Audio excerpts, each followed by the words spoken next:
मैं अपने स्वाभिमान के साथ और समझौता नहीं कर सकती। आज शाम को अचानक दोनों दीदी आ गई। मैंने विवेक को फ़ोन करके बताया कि दीदी आई हुई हैं, जल्दी घर आ जाना। विवेक को फ़ोन कर दीदी लोगों को नाश्ता पानी देकर मैं रात के खाने की तैयारी में लग गई। तभी विवेक भी आ गए। वे लोग आपस में बैठकर बातें कर रहे थे। तभी दोनों दीदी ने कहा, भाभी आप खाना तैयार रखो, हम अभी बड़े भैया के घर से होकर आते हैं। छाया ने कहा, दीदी खाना तैयार है, खाकर आराम से चले जाना, मैं जब तक सारा काम निपटा लूँगी। क्या भाभी, आपको तो बस अपने काम की पड़ी रहती है। अरे 2-4 दिन देर से काम कर लोगी और नहीं सोओगी तो क्या फ़र्क पड़ेगा, हम कहाँ रोज़ रोज़ आते हैं। तब विवेक ने कहा, दीदी छाया सही कह रही है, खाना ठंडा हो जाएगा, पहले खाना खा लो। वैसे भी अब टाइम ज़्यादा हो रहा है, कल भैया के घर चले जाना। तो भी अब उसकी हाँ में हाँ मत मिला। अरे उनको पता चलेगा हम शाम को आई हुई हैं और अब तक नहीं आए तो उनको बुरा लगेगा ना।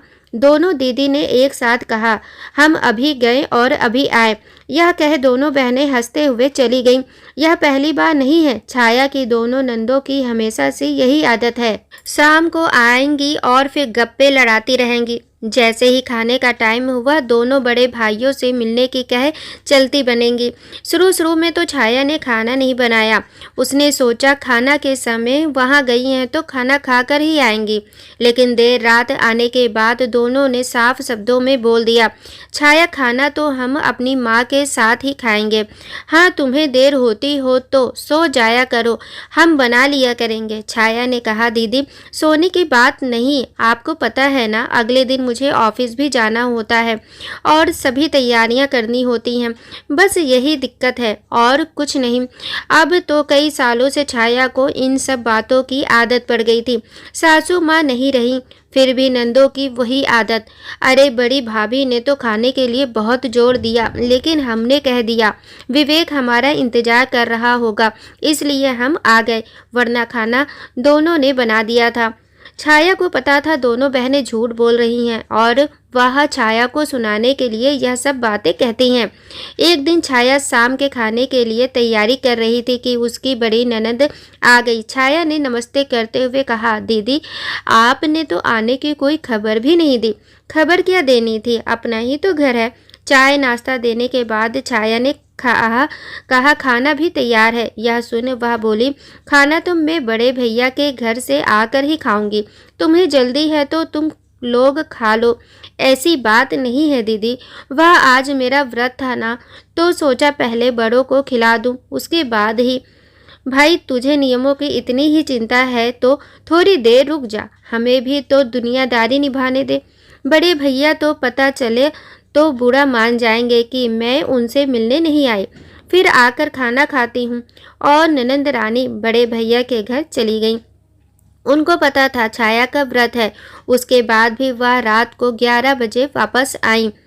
छाया जल्दी से खाना डाल दे, बहुत भूख लगी है। बड़ी भाभी तो खाने पर बहुत जोर दे रही थी, पर मैंने कह दिया छाया मेरा इंतजार कर रही होगी। तूने और विवेक ने तो खा लिया होगा। नहीं दीदी, यह भी आपका ही इंतजार कर रहे थे। यह कहते हुए छाया ने दोनों बहन भाइयों के लिए खाना परोस दिया और खुद रोटियां सेकने लगी। छाया रोटी लेकर आई तो उसने देखा कि उसकी ननंद रोटी को उलट पुलट कर देख रही थी। उसने पूछा, दीदी क्या हुआ? कुछ नहीं, मुझे रोटी कुछ कच्ची लग रही है। छाया, दीदी के लिए दूसरी रोटी ला दो, विवेक ने कहा। यह सुन छाया उनके लिए दूसरी रोटी अच्छे से सेक कर ले आई।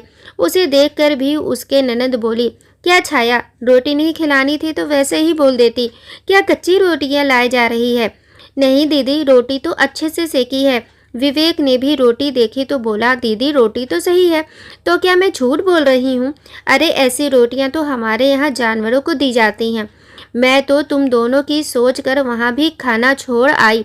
बड़ी भाभी कितनी जिद कर रही थी, लेकिन मुझे तुम लोगों की फिक्र रहती है और तुम दोनों हो कि ऐसा कर रहे हो। ना खिलानी हो तो साफ साफ मना कर दो। यह सुन छाया के आंसू निकल आए। अपने आप को संभालते हुए वह बोली, कैसी बातें कर रही हो दीदी? आप इतनी सी बात को कहाँ से कहाँ लेकर जा रही हो? आपको कुछ कहना हो तो साफ-साफ कहो।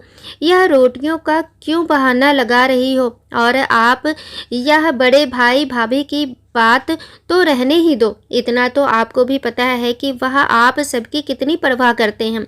सासू माँ से सब सुन चुकी हूँ उनकी आव भगत के बारे में। इतने सालों से मैं यही सुनती आ रही हूँ कि हमारे लिए सभी भाई बराबर हैं।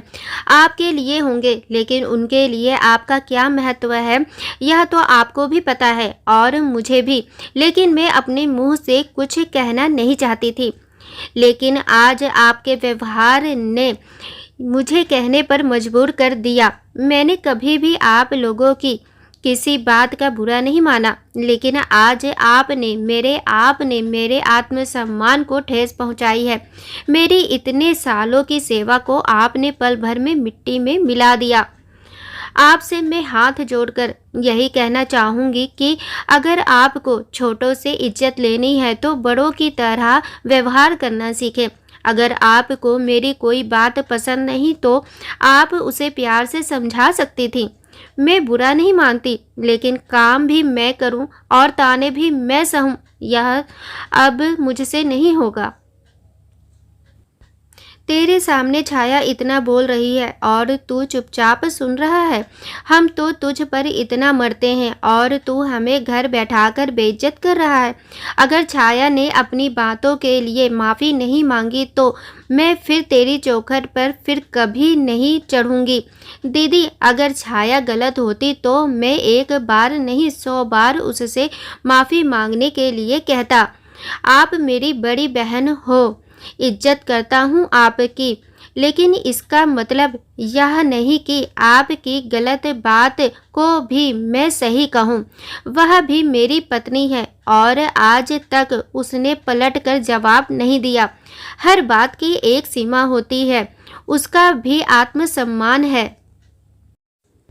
आप मेरी बड़ी बहन हो और आपके लिए मेरे घर व दिल के दरवाजे हमेशा खुले हैं। आप जब चाहें आओ, यह आपका ही घर है। आगे जो आपका दिल कहता है। विवेक ने दोनों हाथ जोड़ दिए। यह सुन छाया की ननद कुछ न बोली और सुबह चुपचाप चली गई। छाया ने सोचा, जो रिश्ते बस हमें तकलीफ दे उससे दूर हो जाना ही बेहतर है। छाया ने कभी भी नंदों को इज्जत सम्मान देने में कोई कमी नहीं रखी थी, लेकिन शायद कुछ लोग को ये सब रास नहीं आता। यही हाल छाया की नंदों का भी था। अगर हम चाहते हैं सामने वाला हमें इज्जत दे तो बदले में हमें भी तो इज्जत और प्यार देना पड़ेगा ना, क्योंकि डरा धमका कर इज्जत नहीं पाई जाती। दोस्तों, आशा करती हूँ कि आप लोगों को यह कहानी ज़रूर पसंद आई होगी। कहानी पसंद आई हो तो प्लीज़ चैनल को लाइक शेयर एंड सब्सक्राइब करें।